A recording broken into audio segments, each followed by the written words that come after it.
Hello viewers, myself doctor Islam Mohammad Tabab, herbal adda से।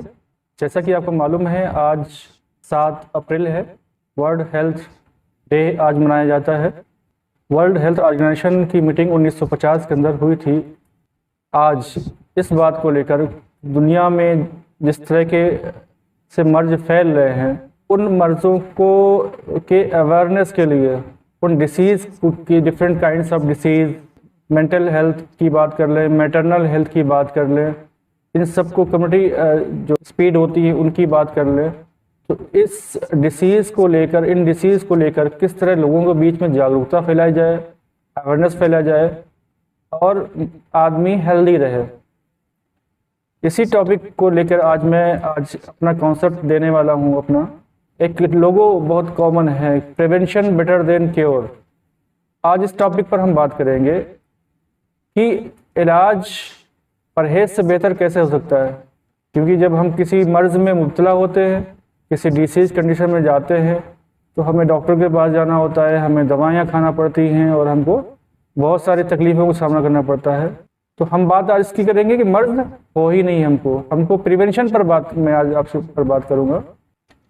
और हमको मर्ज़ ना हो, हम हेल्दी रहें, मेंटल स्टेटस हमारा अच्छा रहे, हमारी बॉडी फिट रहे और हम अपना वर्क अच्छे से परफॉर्म कर सके। इसके लिए ज़रूरी है, हमारे बॉडी में जो बहुत ही ज़रूरी चीज़ें होती हैं वो 6 एसेंशियल थिंग्स हैं। इस टॉपिक पर मैं अब आपसे बात करूँगा, जिसमें पहले बात करता हूँ हवा पर। हवा कैसी होना चाहिए, जो हम अपनी सांस, जिस एटमॉस्फेयर में हम रहते हैं, हम किस तरह के माहौल में या किस तरह की हमारी फ़िज़ाओं में क्या किस तरह की जो हवाएं होती है की क्वालिटी पर बात करते हैं कि फ्रेश हवा होना चाहिए, क्लीन एयर होना चाहिए, और जो हमारी सेहत के लिए बहुत ज़रूरी चीज़ है। क्योंकि आपने देखा होगा कि जहाँ पर कल कारखाने हैं या बिजनेस पॉइंट है, बिजनेस हब्स हैं, जहाँ पर इंडस्ट्रीज़ हैं, जहाँ पर मैं एग्ज़ाम्पल दूंगा भिलाई का, एग्ज़ाम्पल दूंगा मैं आपको उन्नाव कानपुर का मैं एग्ज़ाम्पल दूंगा, दिल्ली का एग्ज़ाम्पल दूंगा कि इंडस्ट्रीज जहाँ पर ज़्यादा लगी हुई हैं, जहाँ कल कारखाने ज़्यादा लगे हुए हैं, वहाँ पर जो हवाएं होती हैं बहुत ही क्लीन नहीं हो पाती। जब हवा क्लीन नहीं होगी तो हमारी बॉडी जो 24 आवर जो लंग्स का काम होता है, हवा लेना और हवा को साफ करके वापस बाहर निकालना, फिर अच्छी ताज़ी हवा को लेकर वापस से ले जाना। क्योंकि हवा का जो हम लोग लेते हैं या ऑक्सीजन हम लोग लेते हैं, उस ऑक्सीजन जो हमारी बॉडी के अंदर जाती है, वो हमारे बॉडी के अंदर जो जो ऑक्सीजन जो ब्लड होता है कहते हैं ना, तो वो ब्लड के ज़रिए पूरे हमारे बॉडी के कोने कोने तक पहुंचती है ब्लड के साथ में। अगर वही हवा गंदी हो जाए तो सोचिए दोस्तों कि क्या कंडीशन हमारी होगी। इसलिए अपने जो मामूलात है जो हमारे हैं, सुबह कहा गया है शुभ मुहूर्त में उठकर टहलने के लिए जो कहा गया था, हमारे ऋषि मुनियों ने इस बात को बारहा कहा है कि सुबह शुभ मुहूर्त में उठ के अपने हम ताज़ी हवा लेने के लिए कहा गया है। क्योंकि सुबह की जो हवा होती है वो बहुत ताज़ी होती है और उसमें ऑक्सीजन लेवल भी अच्छा होता है। जब ऑक्सीजन लेवल हमारी बॉडी के अंदर होता है तो हम अपने आप को एनर्जेटिक फील करते हैं और एक एनर्जी लेवल हमारा बॉडी में मेंटेन रहता है। हवा के साथ ज़रूरी है कि हमारा जो फूड एंड ड्रिंक्स, जो हम भोजन लेते हैं या पेय पदार्थ लेते हैं, वो कैसा होना चाहिए। हमारा हमेशा खाना ताज़ा होना चाहिए, ताज़ा खाना खाना चाहिए और पानी शुद्ध पीना चाहिए हमको। और जो हम भोजन लेते हैं, उसकी कई चीज़ों पर हमको ध्यान देना चाहिए। पहली बात तो ये कि भोजन ताज़ा हो। जो भोजन ले रहे हैं हमारी बॉडी के लिए फ़ायदेमंद है कि नुकसानदेह। क्योंकि एक फैशन, एक ट्रेडिशन चला हुआ है, फास्ट फूड का एक ट्रेडिशन चला हुआ है, जिससे बच्चों को बहुत शौक से उसको खाते हैं और वो चीज़ें आगे चल के नुकसान करती हैं।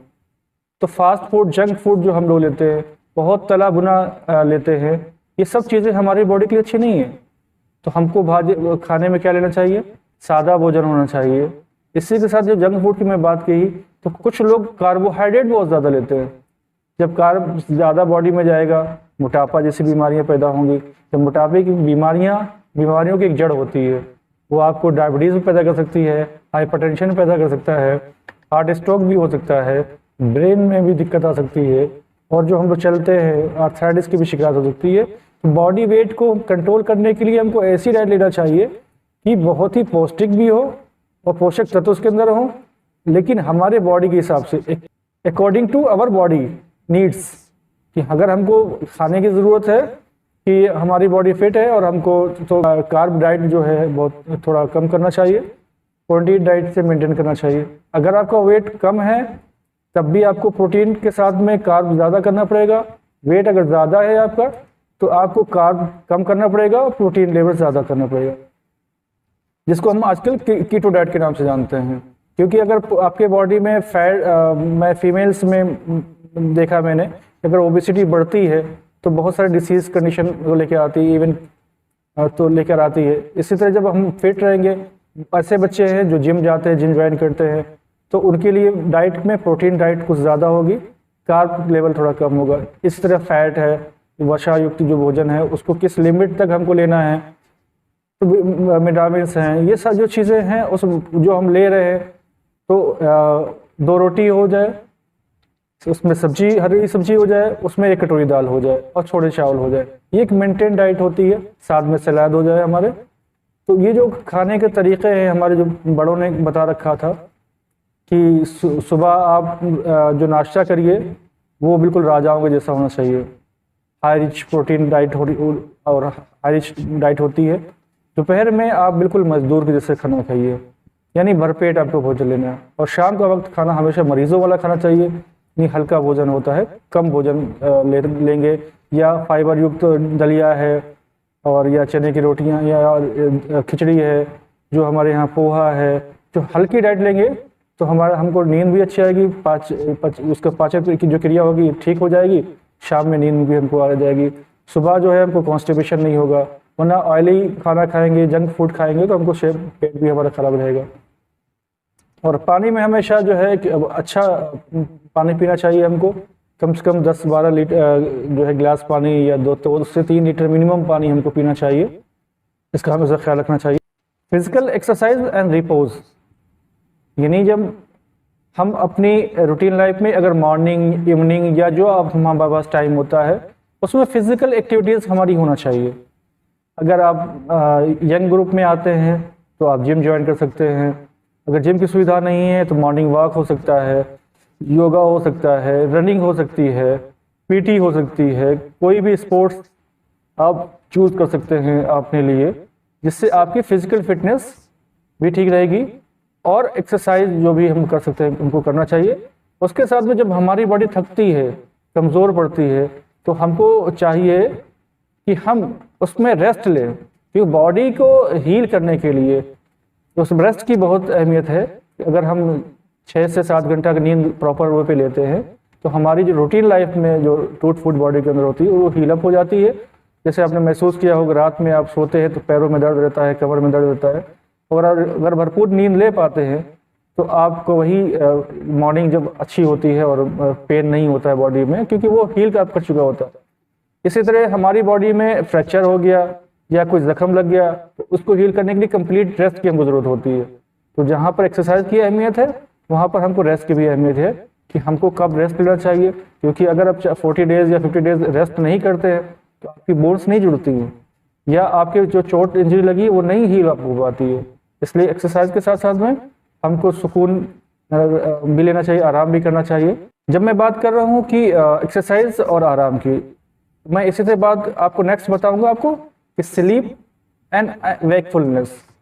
आप अगर रात में 6 से 7 घंटा नींद लेते हैं अपनी प्रॉपर वे पे, और खाने के 3 घंटे बाद आप बिस्तर पे जाते हैं, क्योंकि उमन देखा गया है कि हमारी जो भाग दौड़ की लाइफ ज़िंदगी है, खासतौर से मेट्रो लाइफ की बात मैं करता हूँ, तो वहाँ पर आदमी लेट नाइट खाना खाता है, पार्टीज़ में जाता है।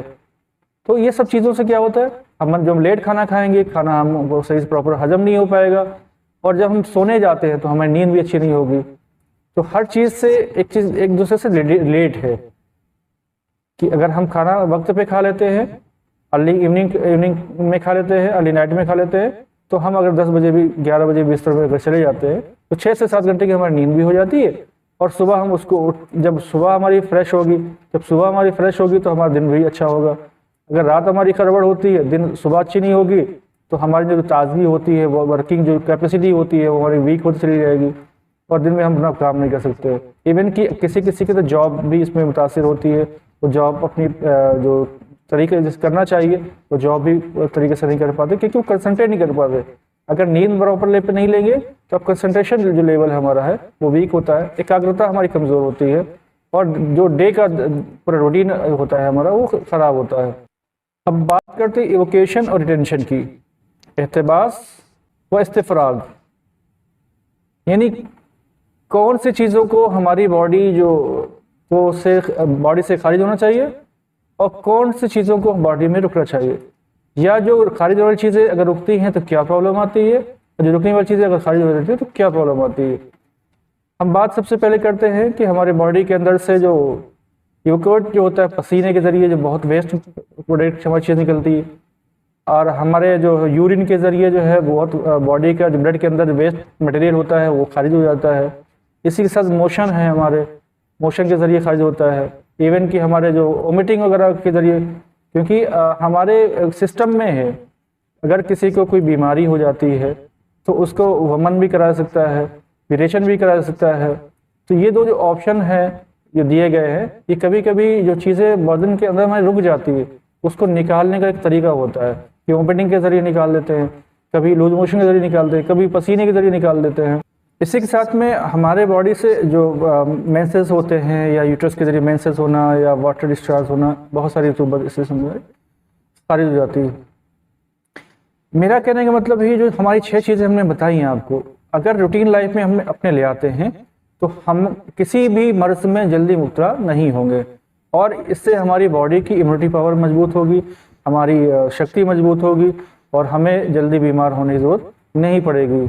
और जब हम बीमार नहीं पड़ेंगे तो हम यही बात ये जो हमने शुरू में आपसे कही थी कि प्रिवेंशन बेटर देन क्योर, मुझे उम्मीद है कि आपको बात समझ में आ जाएगी। Thank you.